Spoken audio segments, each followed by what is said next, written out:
Hi, folks, and welcome to the 21st episode of the Victory Cent podcast. Soon I will be joined by Saríce, a dietitian based in Israel. Saríce is also a podcaster in which she interviews mompreneurs and gives advice on food habits and how to balance your personal life with business ventures. So if this is something you are into, stick around. And if you enjoy it, don't hesitate to give us a thumbs up. It helps a lot to distribute the content. Also, subscribe to my channel. I will be very grateful. And I will see you in a sec. Hi, Saríce. Welcome to my podcast. Hi, thank you for having me. Yeah, it's a great pleasure. And I know we have been trying to set it up maybe for a good 2-3 months, but a lot is going on, in the road. We are both very busy because we have multiple hats, and we even have more hats than we thought, as we realized before start recording. So we try to squeeze everything in an hour because there is a lot to talk about it, and I'm super excited. But before we get into your personal ventures and what are you doing on in terms of your individual things, can you tell me, because we are based in Israel, and I cannot skip that every time I have someone from Israel. Yeah. How is Israel doing, or how is Israel healing from the 7th of October, now that we are already in June? So I'm blessed. I'm one of the lucky people who are based in one of the safest regions in Israel. Like, I'm not close to either border. So I would say it really depends where you are in the country. I have my sister, for example, she was in Ashkelon, the city that was hit the most on October 7th, besides the kibbutzim. So she's obviously not there anymore. She left the country since. I have friends from the north who haven't been home since October 7th. Also, they evacuated the northern and the southern borders. So it's just like this feeling, like when you ask them, and then of course I have several friends and that who's like my brother, who were drafted, and they're like mothers with children whose husbands haven't been home for months. And so it's like you just ask like, how you doing? And they're like, oh, my brother's in Gaza, my husband's here. And then you just kind of know, like, you get it without elaborating too much. You know how they're doing.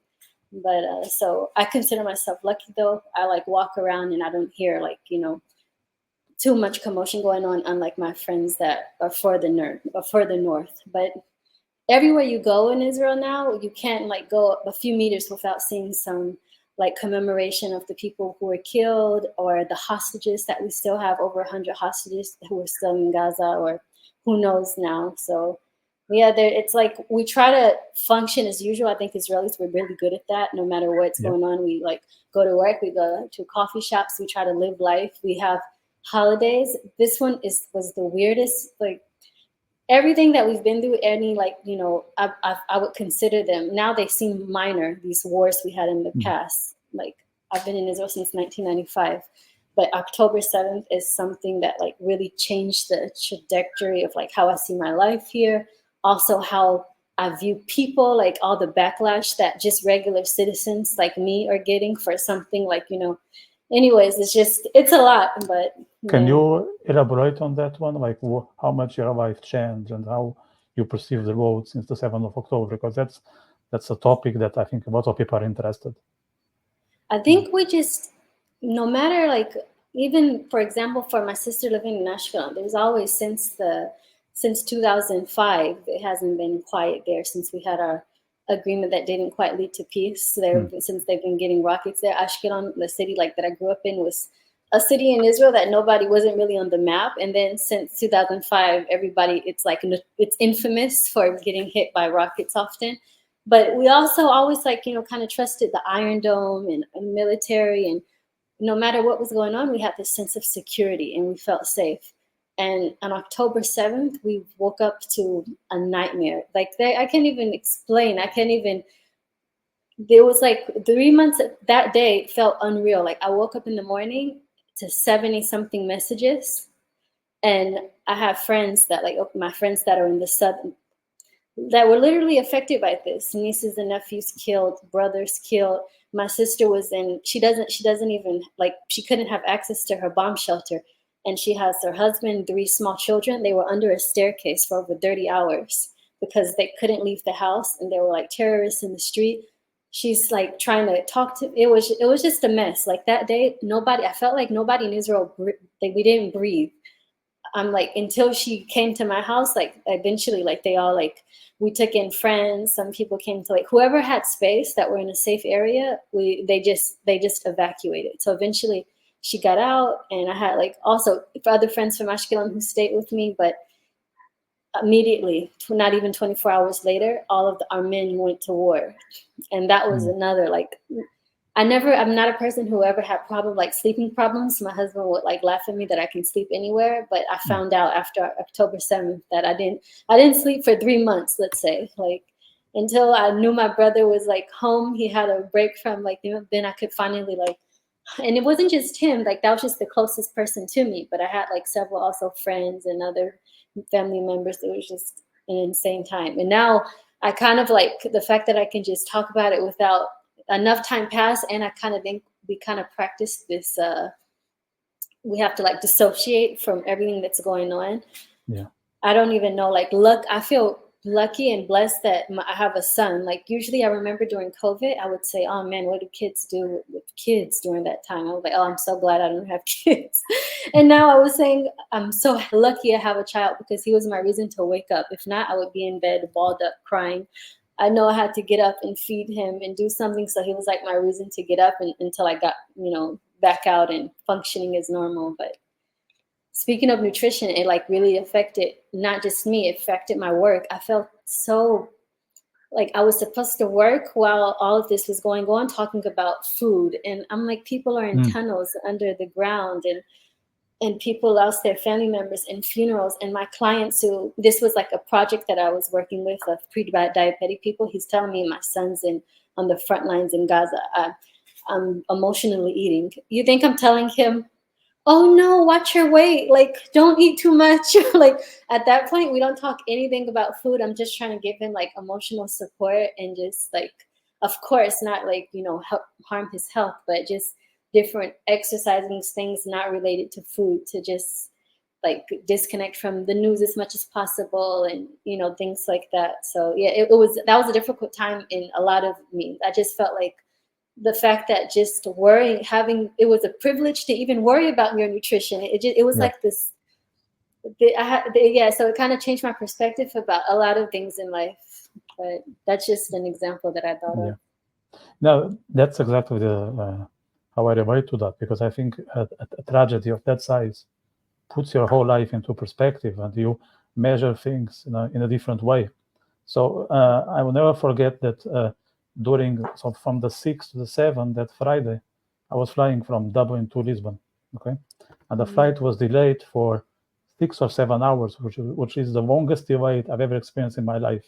And I was very upset when I arrived to Portugal, to my family, and said, oh, this is going to ruin my whole holiday, because I have everything scheduled, and now I'm arriving 7 hours later. This holiday is not going to go very well. If it starts like that, then of course I went to sleep. I slept, and I spoke to my parents.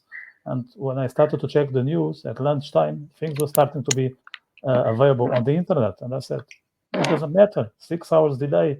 There are people being slaughtered. We don't know exactly what's going on, but whatever it is, it sounds much more horrible than waiting for a plane, during the night at the airport. So it really changes your perspective. Yeah. It was late for us here.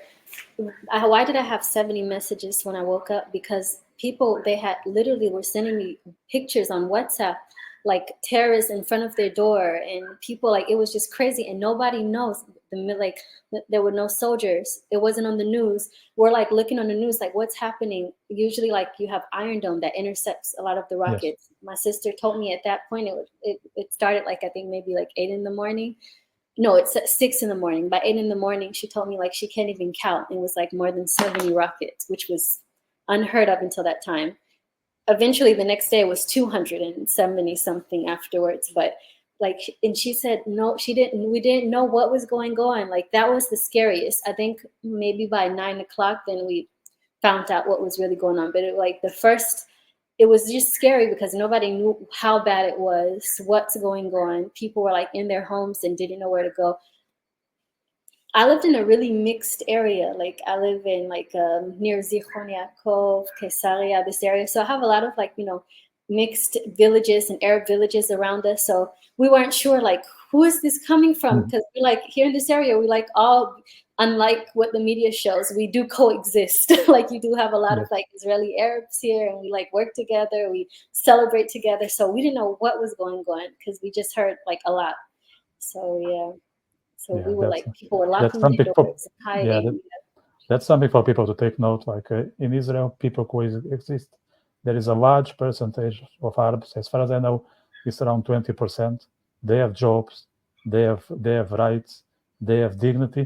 I'd say most of them experience privilege they don't experience in their home countries.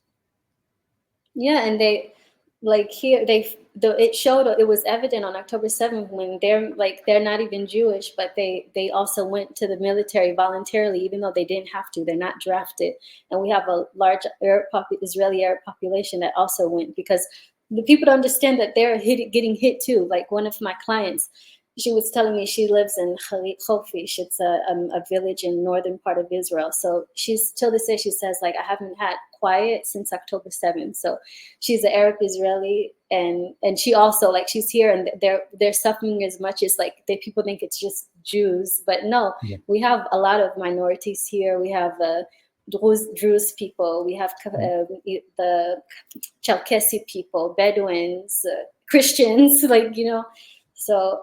Yeah, it's crazy. People don't know on October 7th, just Thai workers who were just here making a living, they were also affected. I have a friend who she's half Thai, half Israeli. So she kind of is organizes them and everything. So she had to call their home and help send their bodies to Thailand on October 7th. So yeah.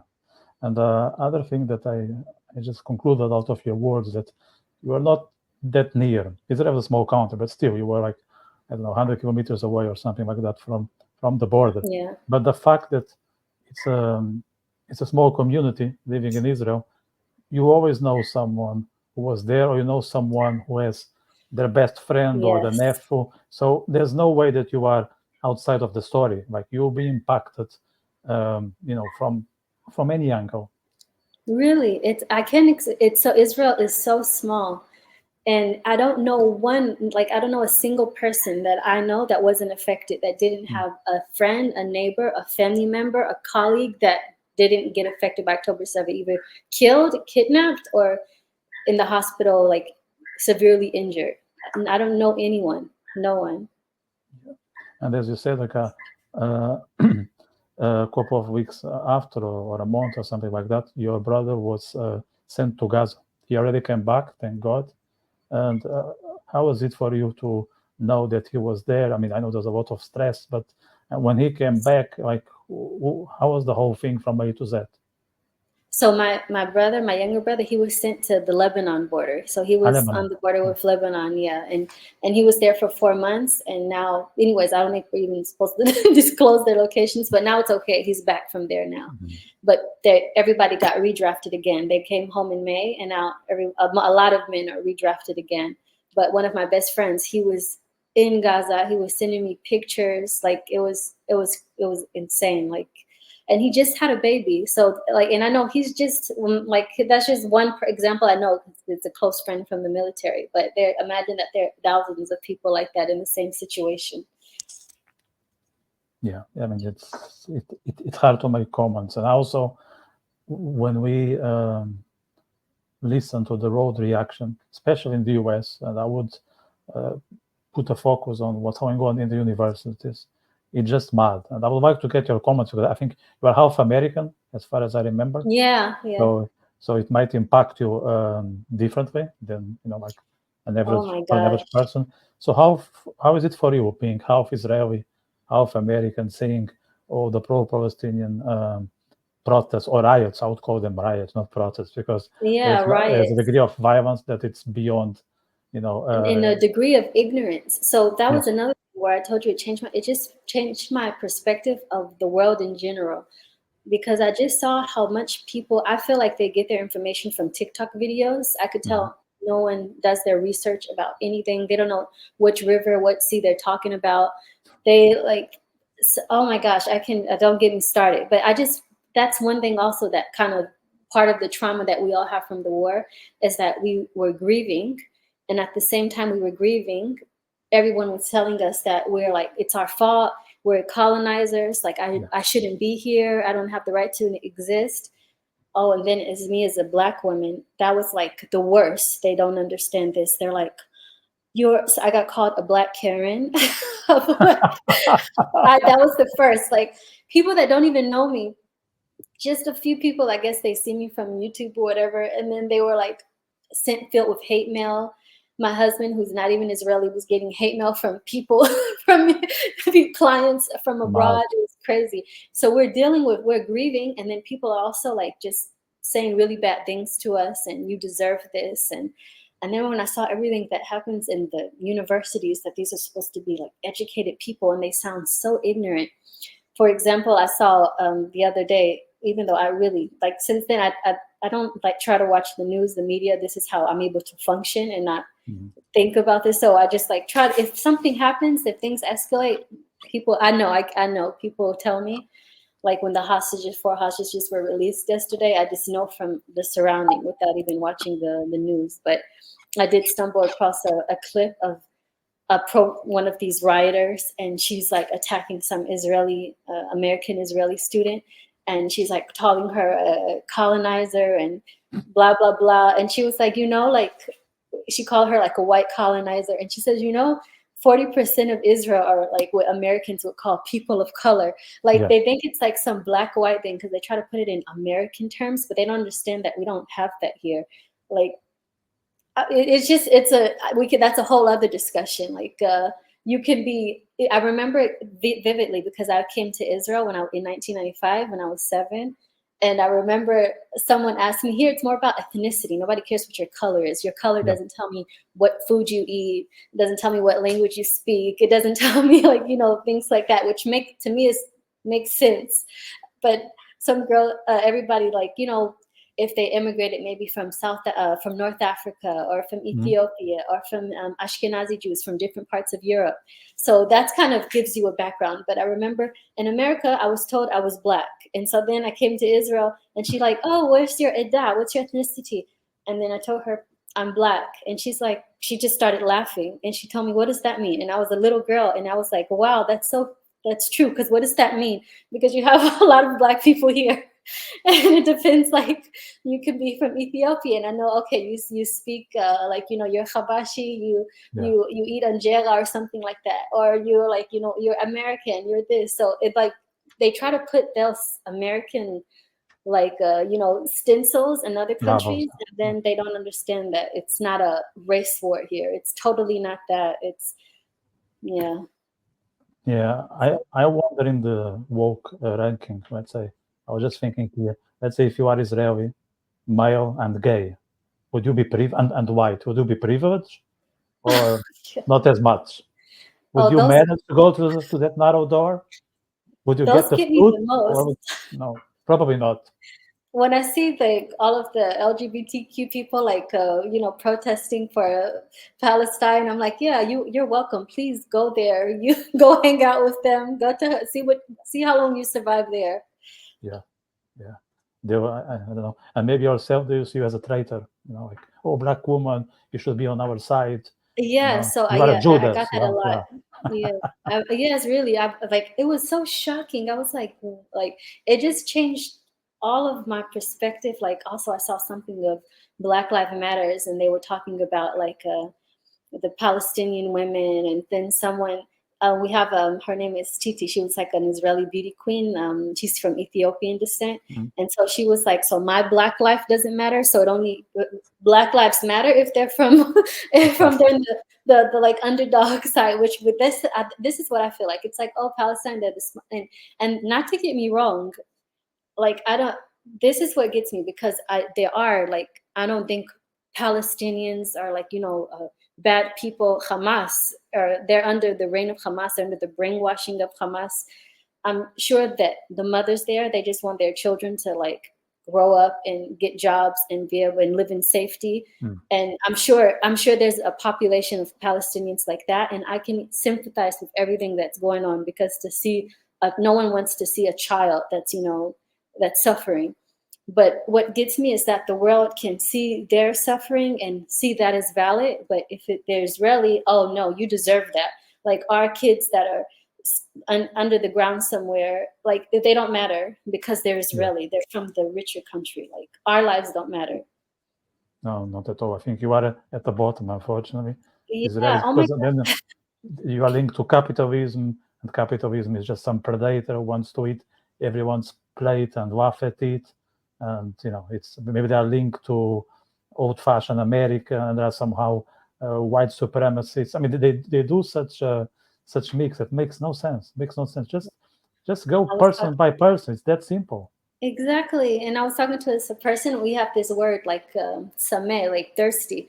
So we were like these, like some of these Americans, especially like these super uber progressive, like who they think they're progressive, but they're just ignorant, like college students that are rioting.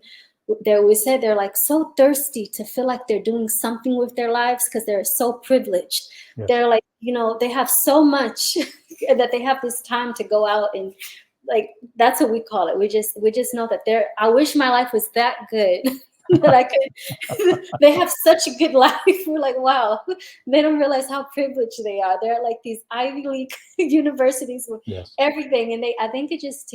Sometimes I feel sorry for them because I'm like, oh wow, their lives are so empty. This is the only thing that feeds them, that gives them maybe some sense of purpose. Yeah. Well, 100%. I think they are trying to fill a gap, as you just mentioned.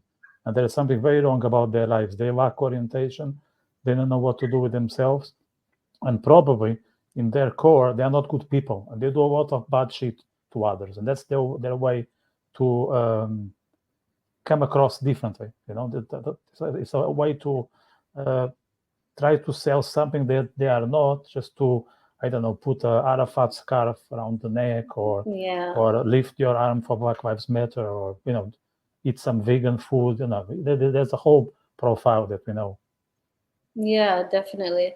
And it's so crazy. Like my whole view of the world, I was just I was saddened by this. I'm trying to be more optimistic now, but I was just telling my husband, I was like, wow, I didn't know that there were so many stupid people in the world. Like I knew there were, but I felt like it was like at least from the media, maybe I'm wrong. But I was like, man, like so many, and not just that, it's just how easily people are swayed. Like you can show them like one clip. And I saw some clips that weren't even true. Like, I don't know if you heard about the one on CNN. It was an Arab Israeli, like, who does satire.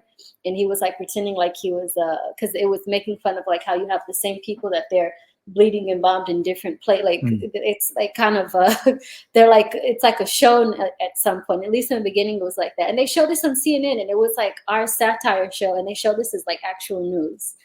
Or one of my like friends in the States, she told me she saw a video of an Israeli, not a soldier, Israeli civilian, shooting some pregnant Arab Palestinian women. Of course, this is like the wet dream of any like pro rioter like this. Oh no, they're pregnant and they're Muslim and they're hopeless. And I'm like, we don't have any civilians in Gaza. Like, crazy, it was just crazy. I was like, and for sure they were saying that the baby that was about to be born is going to be gay or trans, and they just exactly killed the first trans president of Palestine. But I told her, I was like, I was like, we're not allowed to go there.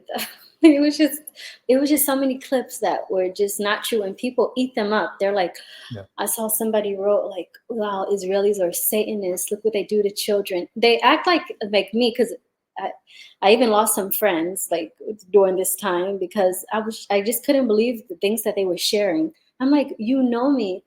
I had a friend who's been here. She's been to my home. My like family hosted you even when I wasn't there. Like, you know me, and you were at this like Free Palestine, and I'm like, okay, you can have. I'm not like, you can have sympathy for Palestinians that are dying. But when you're standing next to people where they're saying really anti-Semitic things and things about Israelis and things about Jews, then you're a part of that messaging. And so I'm like, the fact that you were there, like, that's it. We're not friends anymore. And yeah, but that wasn't, unfortunately, that wasn't the only case. I had like a few. Are they like American friends? Friends, yeah. Or Well, ex-friends? she was Swiss, and then I had another, like, it was 2 other American friends. Yeah, it's bad. Okay, let's try to set aside the madness. I know we could be here forever because there's so many crazy stuff happening, but let's try to set aside for a bit. But I will still talk about Israel, but more of the abundance of stuff that you can avail from living in Israel, because most people don't know, because most people only know Israel from CNN. So, but Israel is quite developed in terms of agriculture. Like if you go to Israel, guys, like you won't be short of good food, especially veggies and fruit. That's at least that's my experience. And I'm not vegan, just for the record. Nothing against, but I'm not vegan. So I want to ask you some advice. So Israel has it all for a tiny country, but for people that are living in countries like where I live in Ireland, gray weather, raining all the time. There are 2 seasons: autumn, winter, no, 2.5, autumn, winter, and some spring. And we don't access most of the food that you can access there in Israel. But we would like to have that variety or something similar. So what would be your suggestion for someone living in a place where the access to food is limited? Yeah, I'm pretty spoiled. I realized that I was pretty spoiled in that manner because I took it for granted. Yeah, privilege, because I thought it was like that, like most places. I grew up like that, where we have like abundance of fruits and vegetables all throughout the year. We eat rather seasonally, until I remember visiting my relatives in the States, and the food and vegetables, they have abundance too, but it's very different, and and exported and covered in plastic and huge. And then my husband, like, for people to know, he's from Serbia. So when we visit his family, and that was the first time of me experiencing like these countries that get very cold and there's not a lot of vegetation. And I was like, oh wow, like what do you do during the winter months? But then I realized that it really is about, like, you have to think about, well, your ancestors aren't from there, but I tried to think, I looked to his mom and grandmother. I'm like, what are the things that people did and like during this time of year, during the colder months, to eat vegetables? And of course, it's not going to be like in the summer months. There, they do have a plethora of like fruits and vegetables and berries, especially when it gets warm. But anything that is supposed to grow above the ground in Serbia in Wintertown doesn't exist. But they do have a lot of root vegetables. So they have different like turnips, carrots, and I noticed that is a big part of their like different soups and stews and like types of goulashes where they use root vegetables. So that's one thing. I don't think that healthy food has to look like the more like American version of what healthy food is. I feel like when people talk about healthy, they imagine like this young, like hot girl eating like yogurt and blueberries. What's your definition of healthy food? Yeah, so I think everybody should look at what is healthy food in your region. And when I say healthy, this is something that has fiber. So whatever plants you can get, maybe those are like root vegetables in the wintertime in Ireland. I'm not sure. And also like, or whatever, if you don't have fruit, but lean meats or beans. I know, I'm not sure in Ireland, but like, for example, I'm just talking about in Serbia. I'm like, okay, what plant foods can I eat to get fiber? I'm big on like fiber and protein. So they eat a lot of beans, and they use different methods of preserving vegetables, like sauerkraut that they make. They take cabbage during the season, and then they jar it, and they do this with like different jams and things. So I'm all about like seeing what do you have locally, because I think I'm like more of the tradition of getting like a local. Local is better. Support like the big your thing local. here, Saríce, is potato. Potato. Potato saved the country in the 18th century. I should know this. My grandpa was half Irish. That's just. Really? I didn't know that. But I know he died when I was really young, so I don't know a lot about my Irish side. But yeah, but I know that potatoes were a base of a lot of the cuisine there. But I would say like. Yeah, go ahead. Yeah, but if in a cold country, what I think about are like maybe stews and things like that, where you're getting Yes. hydration, fiber. Potatoes are fine too. Potatoes aren't like terrible. They also have, especially if you eat a potato like the next day, they have a more resistant starch. Potato Mm. are some of the most filling foods that we have. So if you eat foods that are filling, then it can stop you from like snacking.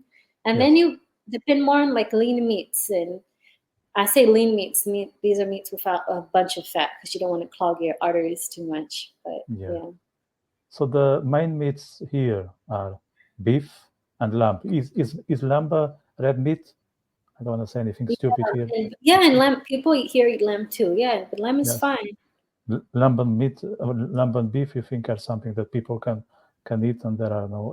If it's not too fat, it's not a problem. Yeah, exactly. Yeah, and it's a good source of protein. Yeah, yeah. No, I love beef. Like I could almost be like Jordan Peterson in many things. With okay, but Like let's try he's to be humble here. extreme. But He can only he eat only beef. eats meat. Yeah. What's your view on that? On someone who only eats meat? You can say bad things about him. Yeah. So Only this when it comes to diet. On the rest, I'm not allowed. I'm just joking. Yeah. So there are a lot of people who ask me about like veganism or even more extreme, like raw veganism. This is when you don't even cook your vegetables, you only eat things from their form. And then people who ask me about carnivore, only eating meat. So Mm. I'm always about, I feel I'm always the road of like the middle way. I think we do need balance in our life, but that's not to say that some people do have conditions where Mm. it can be beneficial for them. For example, the keto diet, not the keto diet that's on Instagram. That's like the social media keto diet, but like the real keto diet from the Mm. literature is actually very high in fat and Mm. then relatively low in protein and in carbohydrates. And this is really good for people with epilepsy. So for a person with epilepsy, they show that this is a good diet for them. And or for a person who like has celiac, so I would say, bread is good for most people, but you shouldn't eat bread. Like it's fine for this person. So I think there is that individual part, but the most success that I see people have from these extreme diets is that they'll tell me they ate like the average like Western diet that's like a lot of processed foods and things like that, and then they went vegan and they feel great. So I'm like, maybe Mm. you feel great because you eliminated all of the trash and you happen to like, and now you're eating more vegetables. And the same as carnivore. They'll tell me they were eating like a trash diet and felt horrible, and then they eliminate all of the processed food and they're eating a bunch of protein. Of course, to me, of course you're going to feel great, Yeah. but maybe you would also feel great if you eliminated the processed food, but you can have a few berries with your, have some, a salad or have some olive oil. So I think there are a lot of benefits. Like I'm a Mediterranean girl. I'm from the middle. I love olive oil and nuts and seeds and legumes. So all of these things. So I don't. I know a lot of people who are healthy and they live till 90s, hundreds. My friend he's in agriculture actually. So his mother is his grandmother. She just celebrated 102. So I Wow. know there's like a gene factor to this, but I think she lives on the land and she doesn't eat processing. She only eats things that she grows in their kibbutz, and so I don't think she has to go carnivore to get there. She Yeah. eats balanced diet without a bunch of soft drinks and Coca-Cola and snacks and everything. So I think it's all about balance.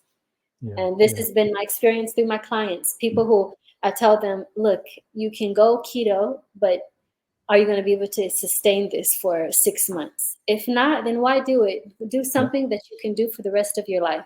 If Jordan Peterson can be on a carnivore diet for the rest of his life, more power to him. But that's not going to be everyone. A lot of people don't have that. They want to enjoy food, and food is more than just nourishment. It's also like, social, and there's Yes. a lot of aspect and cultural. So I always go like the middle way. And I had a client, she lost 25 kilos, not overnight. It took 2 years, but 25 kilos. And she told me, wow, it didn't even feel hard but why didn't it feel hard? Because I didn't drastically tell her, okay, you're vegan now or you're carnivore now. We Mm. just said, okay, I'm like, okay, let's just take away the Coca-Cola this month Yeah. and everything else do the same. And then the next month I was like, okay, maybe we switch to like, some days instead of eating meat 3 times a day, maybe eat it like, have a different breakfast today. Have some eggs instead of processed pastrama or something like that. So like just little changes like that. And she always tells her friend, I lost 25 kilos and I still eat schnitzel, because that was like her thing. Like, I always eat schnitzel on Tuesday. And I'm like, eat your schnitzel on Tuesday. That's fine. And she says, I eat bread and schnitzel, because she was afraid that if she went to a dietitian, they would tell her she can't eat bread anymore or schnitzel. But she lives a healthy lifestyle in moderation. She enjoys cake on Shabbat and she eats bread, but in moderation. And this is something that she says I can do for the rest of my life. And that's the sweet spot, where she eats healthy.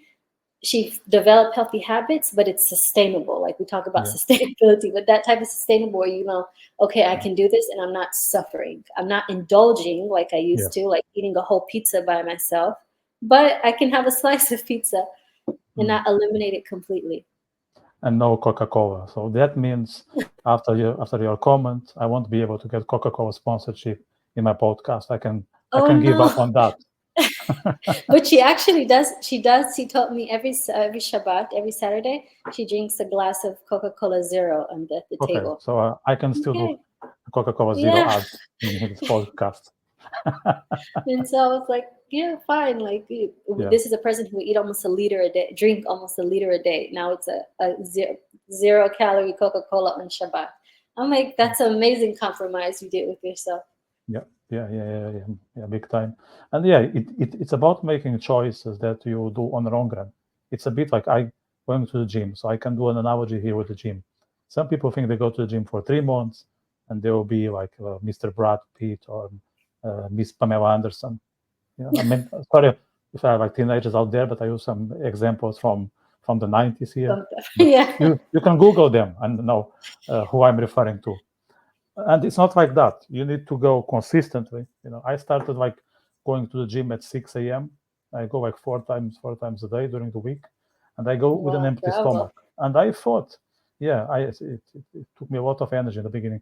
I thought I would just faint and die, and it didn't happen. I'm still here. It's me talking. Here's a proof. And it's after a while, it's a life changing. And I cannot imagine myself going to gym after work in the evening. I cannot imagine myself having any other routine that doesn't start at 6 a.m. going to the gym during the week. Weekend, I indulge myself in a different routine, but during the week, I cannot imagine. And it's so implementing in my life that even when I'm traveling, I try to go for a walk, for a jog, around the hotel or around Airbnb. I go for 20 minutes, 30 minutes. I wake up before everyone else, and I do my own exercise. So it's on me. And I think that's the same with food. That's something that you should implement in your life, and to an extent in your holiday. Maybe you still have that ice cream. I don't know, maybe drink a few beers more than you drink, if you drink, obviously. But you shouldn't just set aside when you are traveling. What do you think about that? Yeah, totally. And that's the same client. So the first year we were together, she told me, I don't exercise, I'm not athletic. The second year, and she started walking, and she got to the point where she was walking for an hour, 4 days a week.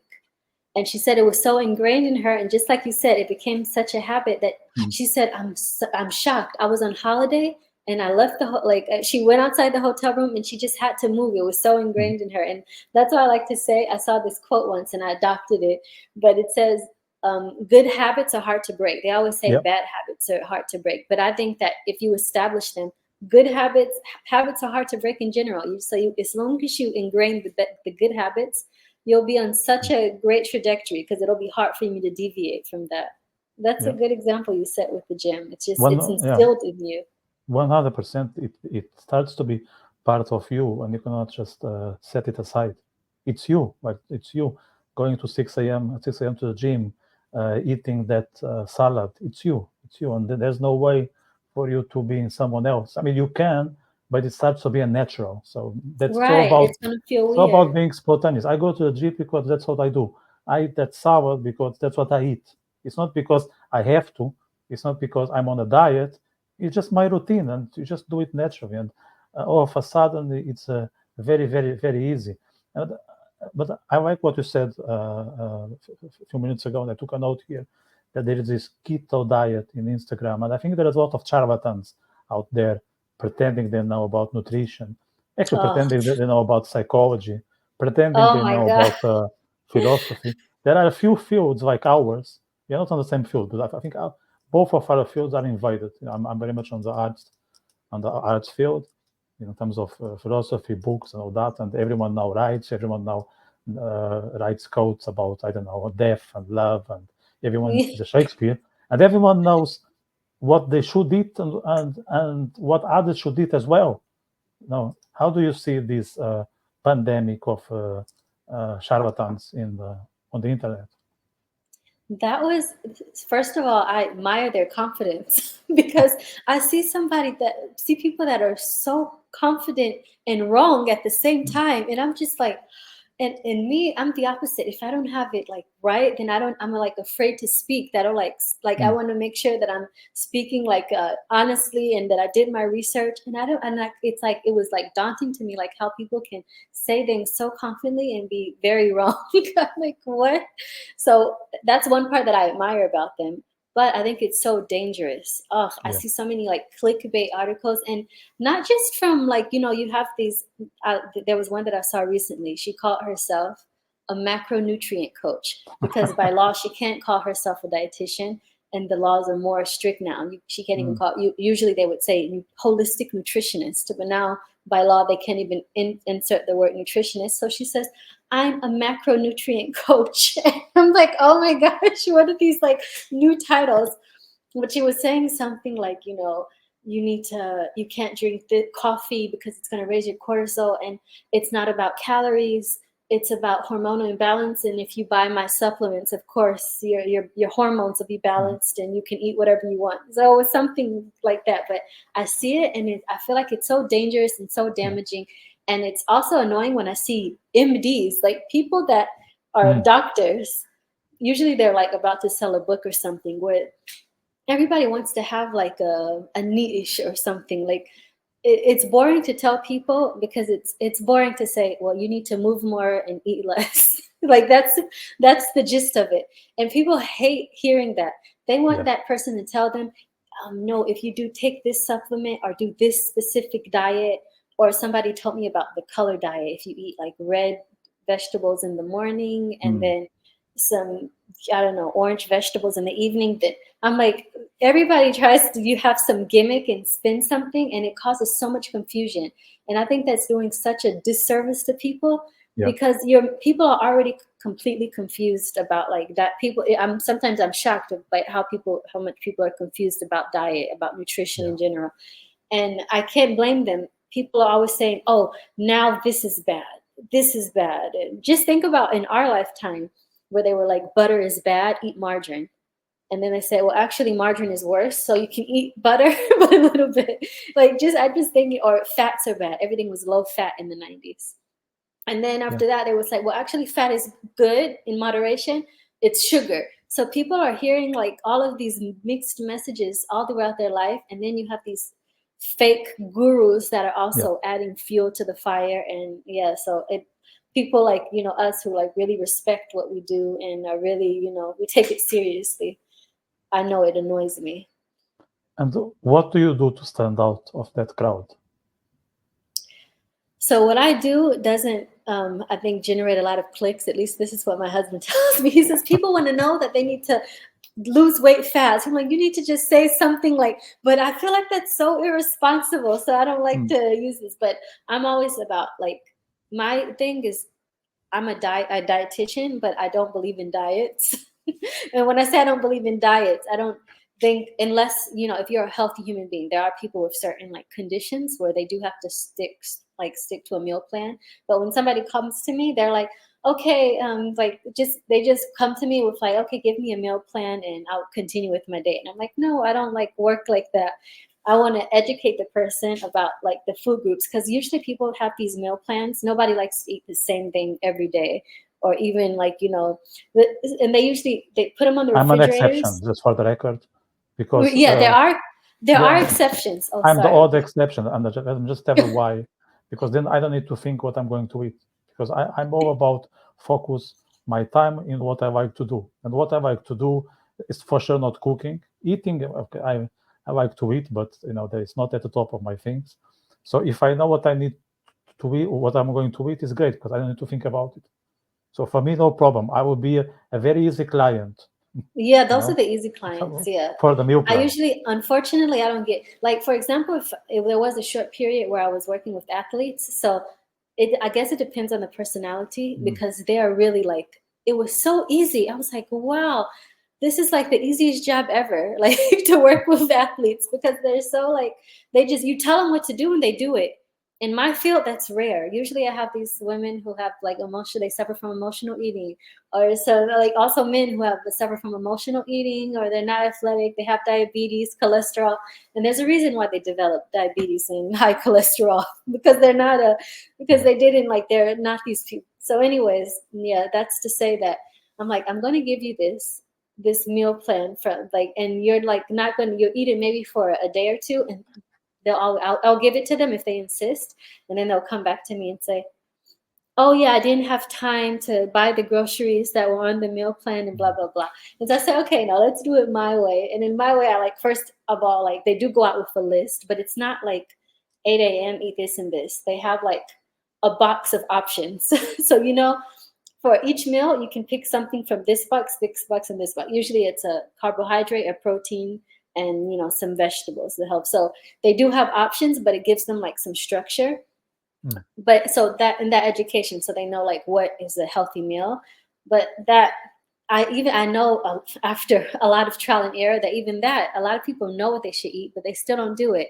So I also work a lot with, like, if it's emotional eating, seeing what triggers, trying to find like those triggers for the emotional eating, and like treating that. Also developing like healthier habits. People think that they have to go out and like run for an hour every day to get fit, and I'm saying, no, let's just start with walk for 15 minutes a day. Do something that's fail proof. And they'll tell me, oh, but 15 minutes is nothing, I won't get results. Just do it, just try. And then they'll like go, and they always run more. I even did like a clip about this before. Like I had to do this to myself, because I woke up late one morning and I wanted to jog, and I said, oh, like I don't feel like, and I told myself, you know what, Saríce, go out and just jog 5 minutes. And usually when we give ourselves like these lower bite-sized tasks, you end up jogging more. And I end up doing half an hour when I just told myself, just do 5 minutes and go back home. So I work a lot about that, about like doing like little things we can do to tweak and achieve success. Because if I give them something that's too strict, like a super clean diet, they'll do this for like a few months, and then they'll go back into their old habits. So I tell them, like, first I ask them, what do you like to eat? And so when they tell me what they like to eat, and then I try to adapt this to something that a middle ground. So you like this chocolate, whatever, like let's switch it to dark chocolate. you like I don't know, this type of cheese. Okay, maybe we'll do a lower fat cheese. So try to find like compromises where they can get the results and lose fat to help balance their blood sugar and everything, but also enjoy life. They can still like enjoy foods that they like. And you might be a mind reader, because two of my favorite foods are cheese. Cheese is number one. It's unbeatable. And then there is, I love cheese too. and maybe dark chocolate is not my favorite food, but it's probably my favorite forbidden fruit. Chocolate? No, that dark chocolate. I'm not a big fan of milk chocolate or white Dark chocolate. chocolate is great. Dark chocolate is of great, course, isn't it? How much? Not if you eat like 3 bars of it, but yeah. No, I don't. I could, but I don't do that. What about snacking? Is snacking a sin? So this is something where I used to think it was a sin, because we went to there was this trend in nutrition where we were like, you need to go to like, there's a time when you should rest and digest, and a time where you should consume. But now I don't think that anymore. Like, if some people, they really do it. It's so individual. Like, it's easy for me to say that because I'm not a snacker by nature. Like, if I eat something, I eat a proper meal, then I'm not hungry again.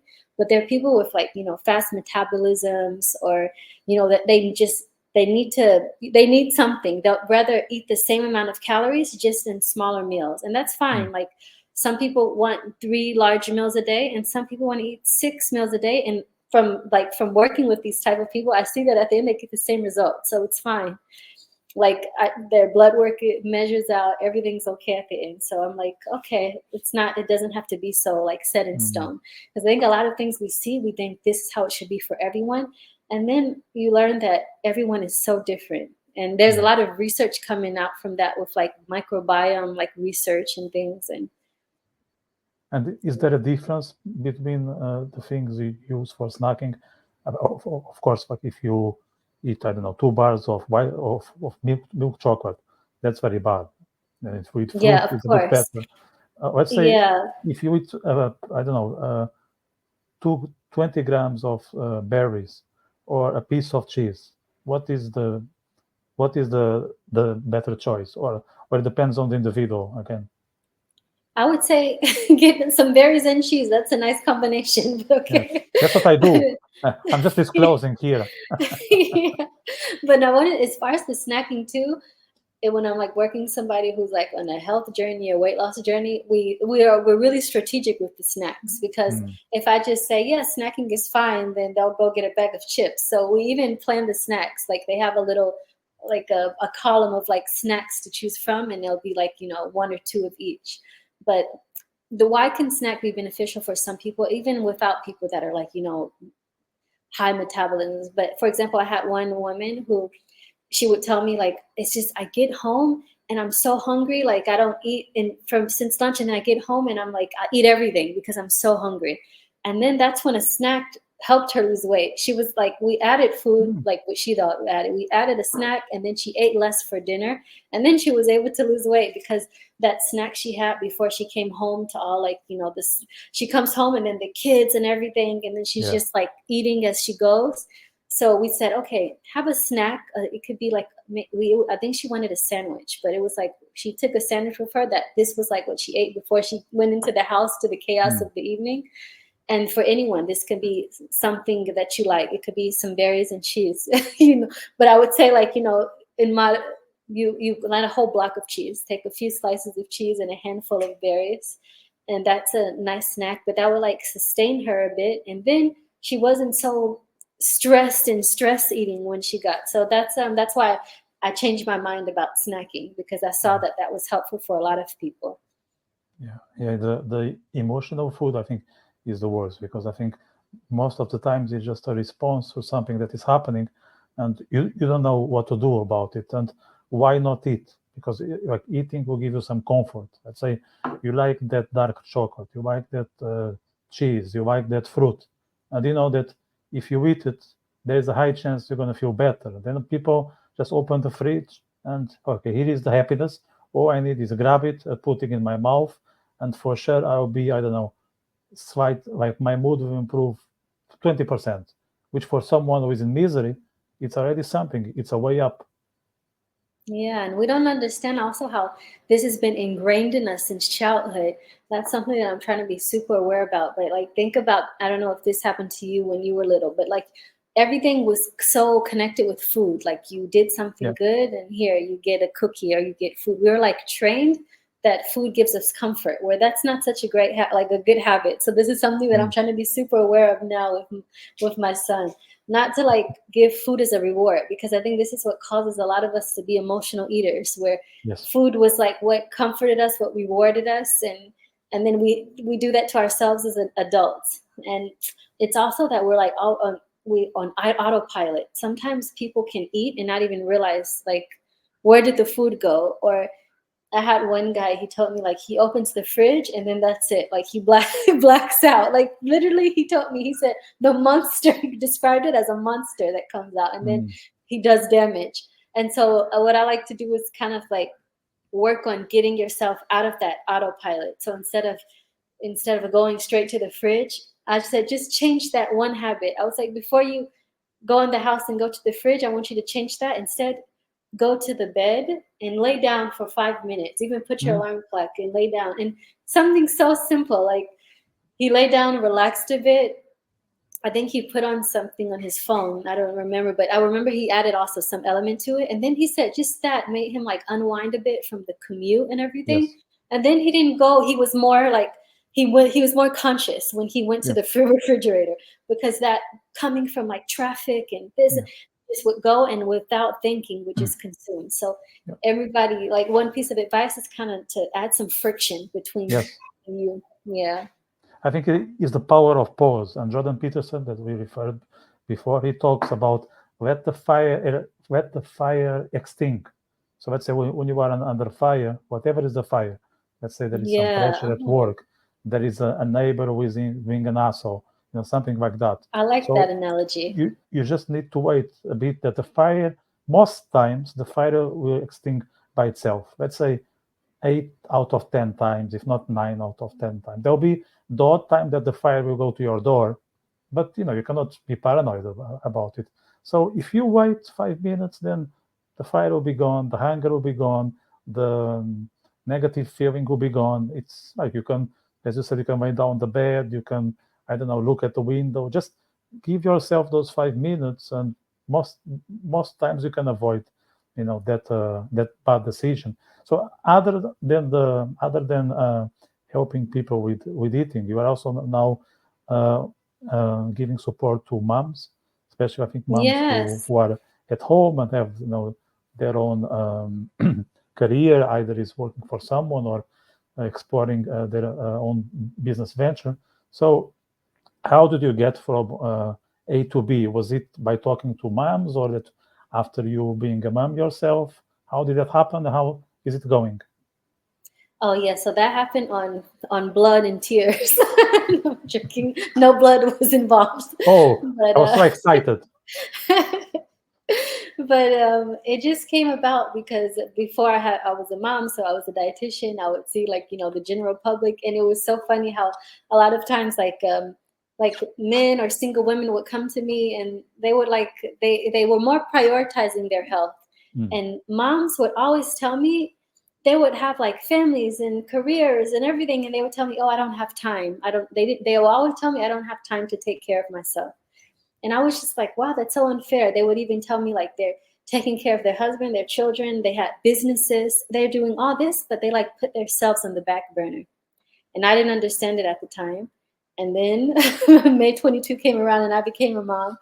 And that was me, and I couldn't believe it. Like after a while, I realized it. I was just like, oh my gosh, I'm like totally neglecting myself, and I was just talking all this crap. Like you need to, take care of yourself, and then I wasn't taking care of myself. And so then I said, okay, you need to snap out of it. And then I was just basically taking my own advice. I started implementing things that I would tell people, and I started like moving more and eating better and going to sleep and telling my husband, like, asking for help, because that's another thing. I'm a person who I'm a nurturing person. And I really, even if people will offer me help, I like always feel like I can handle it. And that was something that I had to get over, is accept help and ask for help. So anyways, through all that, it made me want to extend that to other mothers. Like now I get it and I can help you now because I've been through it. So it just gave me this idea to like start. I started a website and a podcast called Maternity Leave, and it's for moms who are like me, who are mostly like working from home while raising little ones.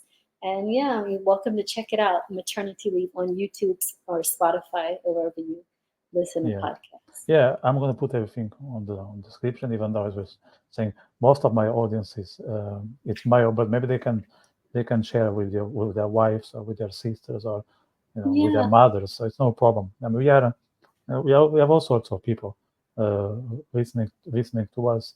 So was it being a mother radical, life changing? Yes. Radical. I think nobody prepares you for it. I thought, like, I don't know. In some ways, the things that I thought would be difficult were easier, and things that I thought would be easier were harder, were Can you more give some difficult. examples? So, for example, I thought like the baby would be like the thing that I would like cherish the most was like my sleep, and I'm like, oh, I have to be prepared not to sleep at all. That's going to be the worst part. I don't function without sleep.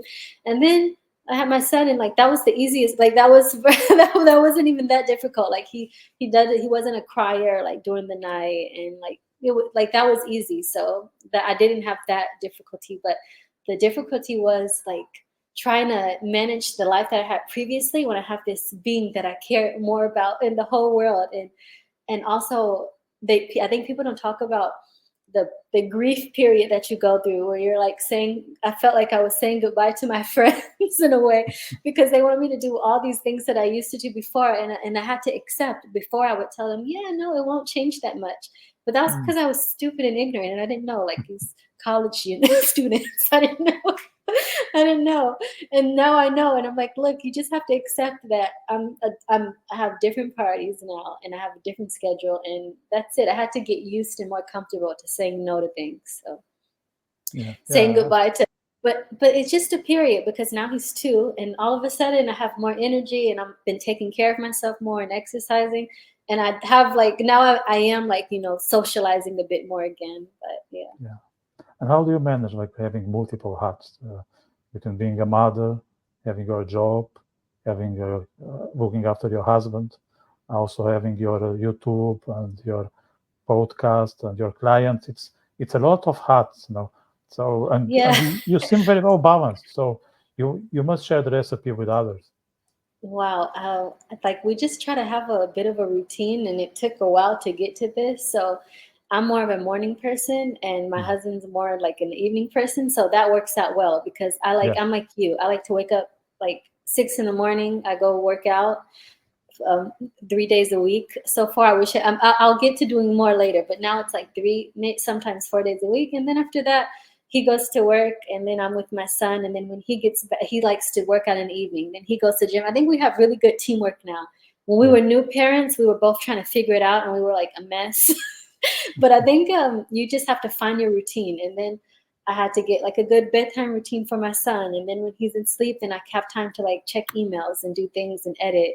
And Fridays, for example, like this will be my free day where most of the time, like my husband will take my son somewhere. And then this is when I'm like filming and things like that. Or like now he's with my husband.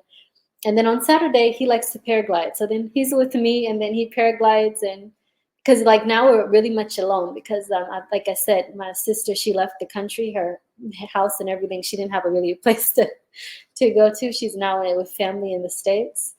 And my mom's not here. So I'm really proud of us, how we're like managing this like together. But we just kind of found a good flow. And luckily I'm a morning person and he's an evening person. So it really works for us because by the evening time I'm tired and that's when he kind of helps. And I can totally relate to that with my girlfriend. We cooperate very well as a team. Like we have different schedules.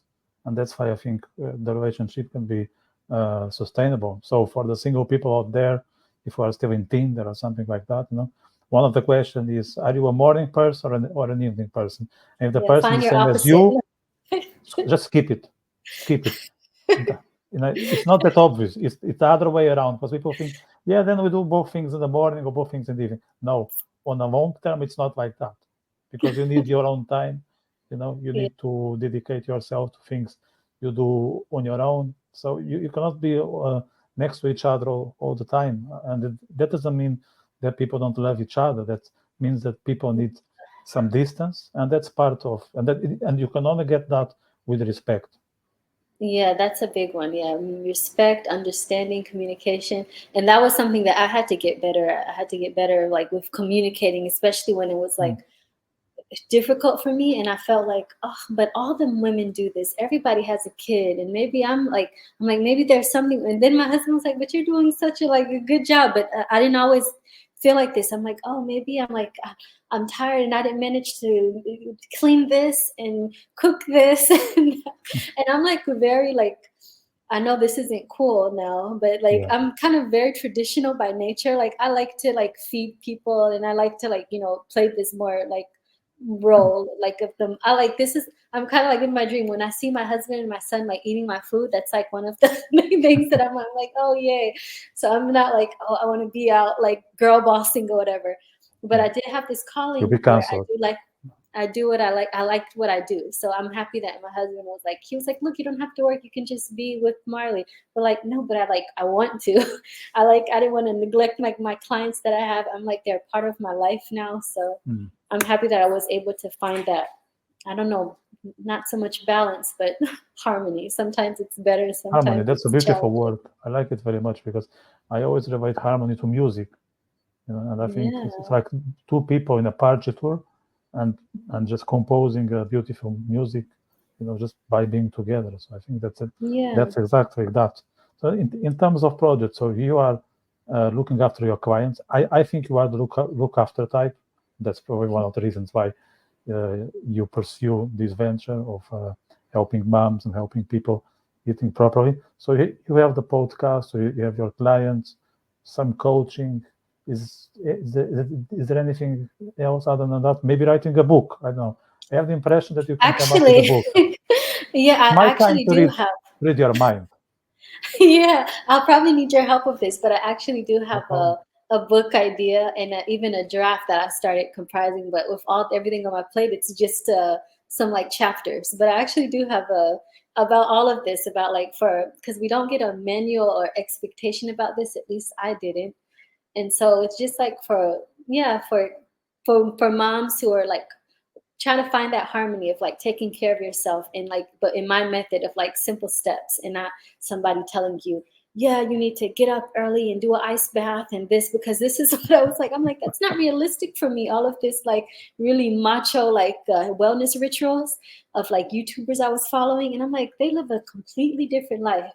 But then I was able to do it in my way, and I'm like, Mama, this is what you can do. As somebody who has like wear multiple hats with a baby and a husband, there you don't have to neglect yourself. So that's kind of what the idea is. It's like to Yeah, and I would say because that you I cannot. think that it's not Yeah, selfish. I think when you take care of yourself as a mom, it makes you even better. Like I was able to show up for myself better, and I'm a better mom, a better wife. So it's yeah, good to take care of yourself. absolutely. But I think that's the basis. You cannot be successful in so many fields if you are not looking after yourself. It's thing number one, and it will impact all the others. If you are not taking care of who you are, then you'll never succeed at podcasting or looking after others or writing a book. Nothing, because you'll just be in pieces. So you might do something, but will never be anything remarkable. Yeah, true that. So we wait for your book, and I'll be happy to give you a hand, and maybe we can have maybe another episode about your book. Yeah, I'd love Hopefully, things that. will be better in Israel. I think it will take some Amen. time. Yeah, yeah. What's your just to wrap up? What's your expectation or what's your forecast for what's going on in Israel? Like, is there anything you could predict at this point?